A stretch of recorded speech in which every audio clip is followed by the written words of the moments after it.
guys, may buntag sa tanan. Nakaligo na ako pero hindi pa ako nagsuklay. Kahit hindi na ako magsuklay, okay lang yan. Basta nakaligo na ako. Nakapalit na ako ng t-shirt, nakapalit na ako ng panty and bra and lahat. So ngayon, punta na kami doon sa restaurant kasi magbe-breakfast na kami dito. And we are now heading to Helsinki. Yung breakfast namin guys, sobrang sarap na naman talaga. Actually, almost the same lang yung breakfast na sinerve nila today. However, may mga nadagdag doon sa mga choices. Ahin muna natin yung kay Anika guys. Si Nico is kumukuha din siya nung sa kanya. Napakasulit talaga ng buffet breakfast and yung buffet dinner dito sa cruise na to guys. Kasi napakarami talaga ng choices ng mga pagkain nila. At sobrang mabubusog ka talaga guys sa dami ng pagkain.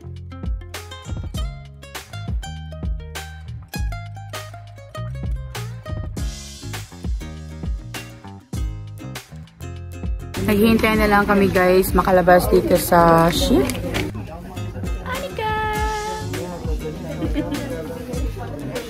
Si Anika guys, excited na umuwi. Kanina pa nagsasabi, let's go. Very soon. Let's go.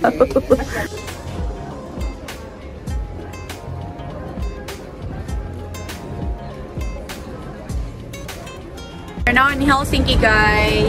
So, since andito naman na tayo sa Helsinki, titingin din tayo na ibang places dito para mapasyal namin kayo.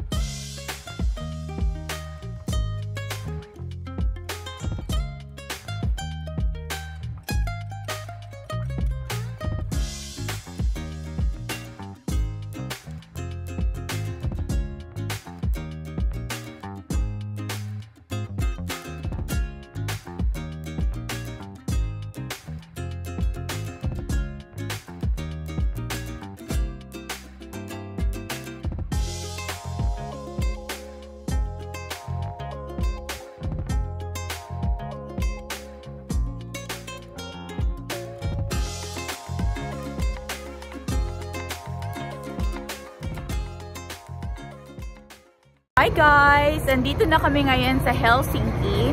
Hindi pa kami dumuretso umuwi ng bahay kasi meron pa kami mga pupuntahan.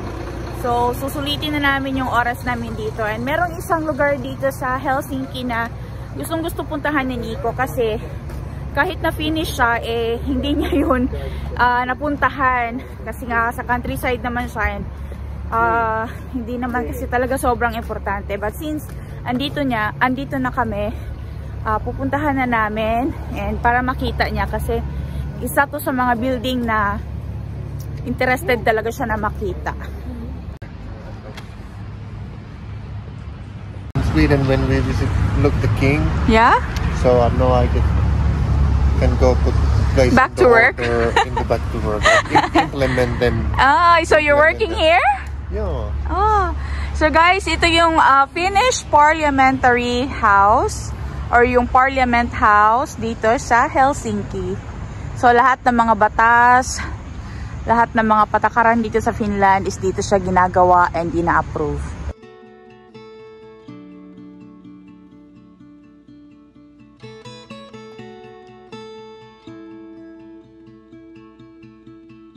Itong Parliament House dito sa Helsinki guys, isa ito sa mga pinakamagandang buildings na pwede nyo makita dito sa Helsinki. And a lot of tourists really come and visit this place kahit nandito lang sa labas kasi bawal yatang pumasok sa loob. I don't know kung meron silang tourist appointment, but I've seen a lot of people na yung mga naka-tour, andun lang din sila sa labas. So yeah, si Nico na Anika is andun na sa taas.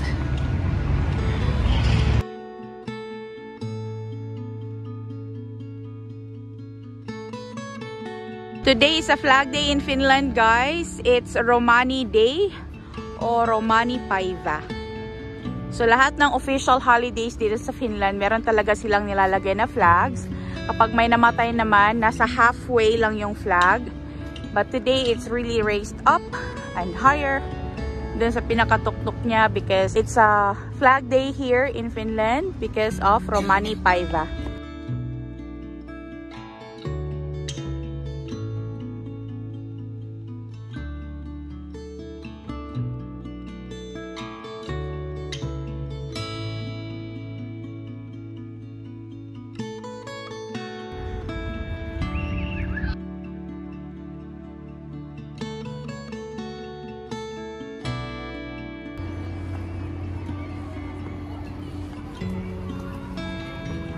It's also Nico's first time to come here in the Audi Library, guys.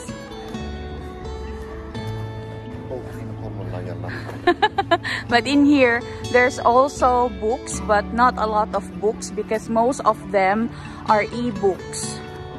Yeah. Sobrang laki ng library na to, guys, and they have places for kids to play. Nung nasa Helsinki pa ako nakatira, guys, palagi kami nagpupunta ni Anika dito sa Audi Library. Pwede ka lang pumunta dito, guys, freely na kahit wala kang intention, yung mag-relax lang. Kasi marirelax ka rin sa dami ng mga bagay-bagay na pwede mong makita doon. Tapos sobrang dami din talagang spaces na pinuprovide ng library na to para sa different kind of activities na kailangan mo. Like for example, may mga meetings ka, meron kang seminar, pwede dito, guys, mag-reserve ng time. Tapos yung mga machines nila na pang printing, meron din sila, and that is also free to use. So kailangan mo lang mag-book yata ng time for that. Sabi pa ni Nico, yung place is parang hindi siya library, para siyang workshop. Yes, it is. Sobrang daming pwedeng gawin sa library na to, guys. Kung wala kang computer sa bahay mo, pwede ka lang pumunta sa library dito, guys, or sa any library na malapit sa'yo dito sa Finland, and you can use the computer for free. Dito sa Audi Library, you can also borrow musical instruments as well as their recording studio. You can game room dito, guys. Saan ko pwede maglaro ng mga online games. Yeah. It's amazing, right? Only in Finland. Only in Finland, guys, they give time for kids na makapaglaro ng mga online games dito sa loob ng library. You can also reserve rooms here for meetings, like group meetings. Din silang recording studio dito na pwede ka mag-record ng mga music na gusto mo or yung mga music mo. Reserve mo lang yung time kung kailan mo gagamitin yung studio. So these are all your drawings? Yeah. So you are selling this? Mm-hmm. And to use all these services, it's free, right? The service, some of them are free, but the pins I think cost about €0.50. Okay, so you get these pins from here? Mm-hmm. Okay, but these machines are free to use? Yes. I didn't know that's the way to do it. Amazing. Do you sell this online? I have an online store, but I also Make orders? yeah. Okay. Borrow books here, guys, and you can return it to your own or local library. Tapos papadala nilang din nila dito. Tapos kung walang available dun sa library mo, kunwari dito lang siya available, pwede mo siyang i-reserve dito. Konti lang yung books nandito, guys, kasi most ng books na andito sa Audi Library is nasa e-books or yung electronic books. There are reading areas. Of course, meron din silang coffee shop dito.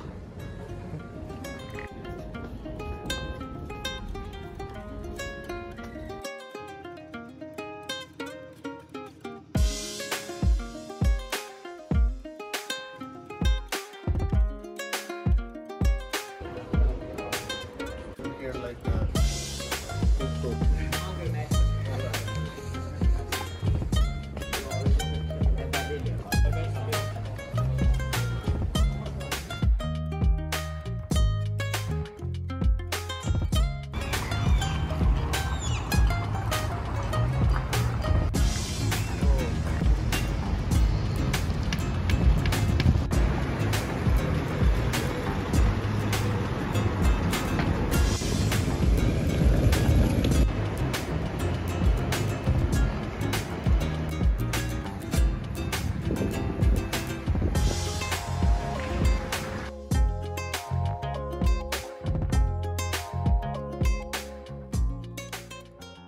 Dito na tayo sa Vanta, guys. Pupunta kami kina Julie. Hey, AC na! Ano pa? Pupunta tayo kina Julie kasi meron kaming kukunin sa kanya. And of course, dadalawin na rin kasi mas sandali lang talaga kami nung last time na nagpunta dito. And kakarating lang nila galing ng police. Pahingi ako ng mga curtains. Pamimigay ko sa students. Anything na you don't need, we will accept it.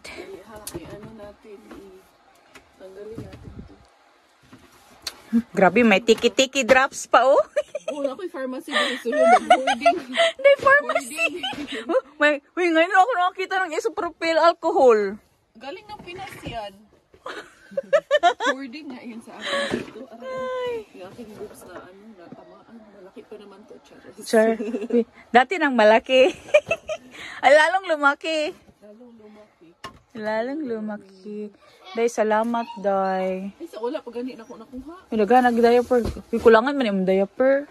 Uy, na pa din, puno pa rin akong box of diaper. Nagtuwa ka. Ah, okay. Ay, kami, puno din kaila box of diaper. Ay, kung nag-diaper. Maayo kay, kailangan ni mo ang, diaper, Jude. Yes. Wala na nga ata akong number 1 doon. Maglabas ako kasi.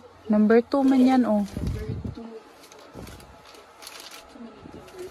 Number 2. Baby number 3, Day. Day, baby number 4. Last na yun. Ikaw, yung pamisungan ko, wala na. Resign na, Day. Sige lang, good, oy. Wala, mga number 2, number 2. So, yung mga diapers mo, inipon mo, from, di ba, by month? One pack yun? Or 2? Minsan, 2, 3, depende. Ito, buti na nga lang, may diaper. ako dito na, number 4 pala to. Diba? At least, ako yung anak tayo. Nadinis ilalong, Day. Day, salamat, Day. Day, no, sa pasalamat kayo, patanahuman. Wala pa din nahuman. Meron pa pala. Mami Jazz, yung iba nito, galing kay Mami Jazz. Ipasa Thank you, Mami Jazz. Yung mga ginamit ko na ipasa ko na Mami Jazz. Salamat, Mami Jazz. Tinago ko yung iba. I-share natin. Pwede ito lagay sa table nila. Table nila. Ito, tago ko yung iba. Daan nga kami dyan ni Nico sa may Keratos Keskus. Sa pamunday. Anything. Basta anything. Anything, Day, na magamit nila. Na yung mga laki doon? Oo. Napod ko yung mga harbats dyan, ng mga long sleeves. Sige, bihatag sa kuha. Kasi magamit na nila dito, Kung mas timudoti pag yung iba, no? Sige, po. Salamat kay Julie. Marami na tayong pamimigay doon sa students sa lahat. And kina Carlos and Elisa. Ayan, marami na tayong bibit-bitin. Yan. Marami ng ukay-ukay. Kasya to kay Elisa, Day. Maliit na siya na babae. Okay, maliit naman din sa akin. Maliit na sa'yo. Hindi na kasya.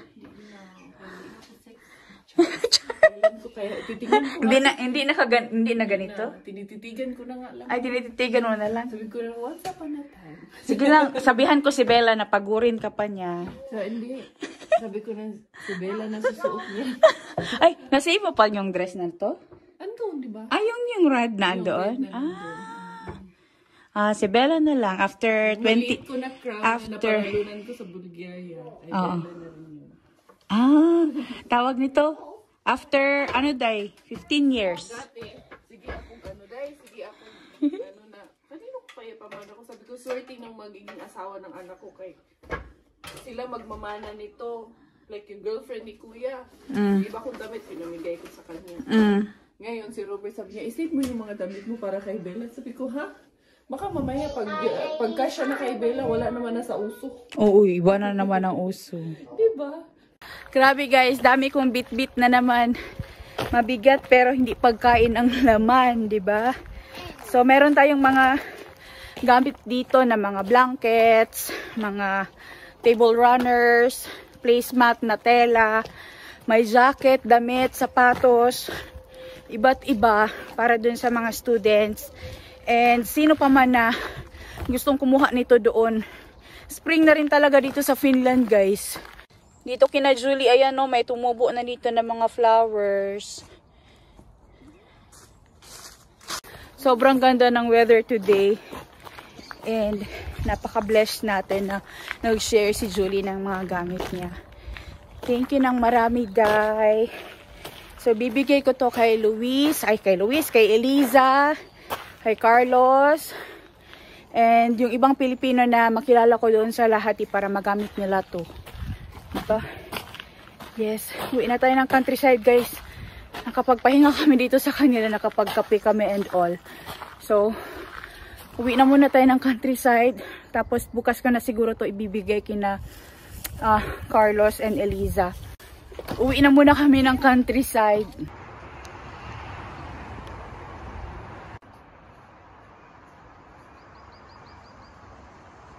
Hahatid namin tong mga pagkain doon kina Carlos and Eliza, pati yung mga pinamigay ni Julie na mga gamit. Tapos meron din akong 2 pillows doon na hindi na namin ginagamit, so para magamit nila. Napaka-gloomy ng weather namin dito, guys. So ayan, hinihintay ko lang si Nico kasi nilabas niya pa si Timo para makaihit tsaka makapoop. Timo! Mabilis lang tayo doon, guys, kasi magluluto pa ako sa bahay. Tapos hatid lang natin yung mga gamit doon sa kanila. Tapos ayan din sa likod yung mga gulay para sa yung 2 bata na yun. So andyan na rin sa likod yung mga gulay, guys, na nabili ko doon sa Habi Kiruwaka. And i-share ko rin sa kanila para hindi na sila bili ng bili. Sayang din naman, hindi namin yung maubos yung lahat. So hintayin lang namin si Carlos, guys. Bababa na siya para maihatid na tong mga gamit sa kanila. Para magamit na nila and makaluto din sila kasi marami yung gulay na binigay ko. So ito na yung mga guys, para kay Carlos and Eliza na mga gulay. Yan, tapos nilagyan ko rin ng sweet buns para pang kape nila, guys, or snack nila ba. Kasi mahilig man yan din sila mag snack. Tapos ito yung mga gamit na galing doon kay Julie. So siguro ipapaakyat ko muna tong mga gulay doon sa kanya kasi medyo mabigat din ito. Merong 2 unan. Ayun na si Carlos, guys. Oh, ayan na si Don Carlos. Uy, unahin mo muna to. Tig-isa kaya ng bag ni Eliza. Unahin mo muna yan. Tapos baba ka muna dito kasi meron pa. Mabigat. Ito kaya mo siguro to bit-bit. So yun na, dala na ni Carlos yung unan. Bye! Ay, bye, hindi, bye. See you! Ngayon ko na hinatid to sa kanila, guys, kasi bukas magagahol ako sa oras kasi magluluto ng pagkain bukas para pagkain ng aking 2 amo for 3 days or 2 days kasi nga meron akong shift na panghapon, so para pag nasa bahay sila, hindi sila magutom. Sobrang gloomy ng weather namin dito, guys, pero ganito talaga dito sa Finland kapag springtime kasi ulan, tapos magsusnow na naman ng konti, tapos ulan na naman. Pero it's so nice na nagmelt na rin talaga ulit yung snow dito. Sobrang daming pinamigay ni Julie ng mga gamit, guys. Yeah. Ayan, oh. Para to sa kanila. Uy! Hindi to galing sa akin. Galing yan kay Julie. Yung, nagda-dumpster diving sa Vanta. Sa kanya yan. Tapos, yung mga kurtina, bigay mo kay Eliza. Tapos, may mga bedsheets man yata yan. Tapos merong damit dyan na panglalaki. Tapos merong sapatos din dyan na hindi daw kasya sa kanya kasi nung nagbuntis siya, hindi na magkasya. Tapos ito may mga table runners. Basta may mga kurtina pang Pasko, magamit nyo yan. Tapos ito, covered din ito ng bed. Warmer. Basta yung mga kurtina, ibigay mo yun kay Eliza. Kunin ko pala to sa akin to. Yan. Basta may mga damit dyan na pang lalaki. Branded kaya yun. Salamat. Salamat, Madam Julie. Madam Julie, salamat Uy. po. Pagpalain ka. Uy, tawag nito. Wala kang pasok bukas? Meron ako. Ay, meron kang pasok? Yung off ko pa, pa? Next week pa? Next week pa. 5 days straight na naman ako. Okay. Na tayo. Bye, Carlos! See you! See you po. Bye-bye! Many of you have been asking, kilala mo ba si Thai Finish, Pusong Pinay? Guys, kilala ko talaga siya, but not very long. About 2 years or so na rin siguro. When I had COVID, she was the only person who came to our doorstep and leave food for me and Anika para meron kaming makain for that time. There were so many times that I asked help from her and she never refused, not a single one. A friend asked me if I can make some goods for those students who will be coming from Ukraine to make a performance here or a show for the Christmas Miracle. I tapped on Julie and Julie never said no. Robert and Julie did their best to provide the food for the students from Ukraine, and it was so amazing because she never refused. Whenever I asked her if you have extra food that you can share for those people that I know who really need them, she always arranged her time and make efforts. I feel so blessed always that I met this woman. Thank you so much, Dai, for all these clothes. Carlos and Elisa are saying thank you as well. Maraming salamat sa pagtulong, and I hope they can meet you as well in person. I can say a lot more, but I prefer to keep them in private kasi it's nice to keep a good friend privately, yung para sa'yo lang talaga. Gusto ko naman siyang i-share, but those private moments with Julie are one of the best things. Hey guys, outfit check. Yan, no? At ito na yung kasya sa akin, no? Lahat ng damit maliliit, hindi kasya sa akin. Chat, chat, chat. Chat, chat, chat, chat. Bagay ba, te?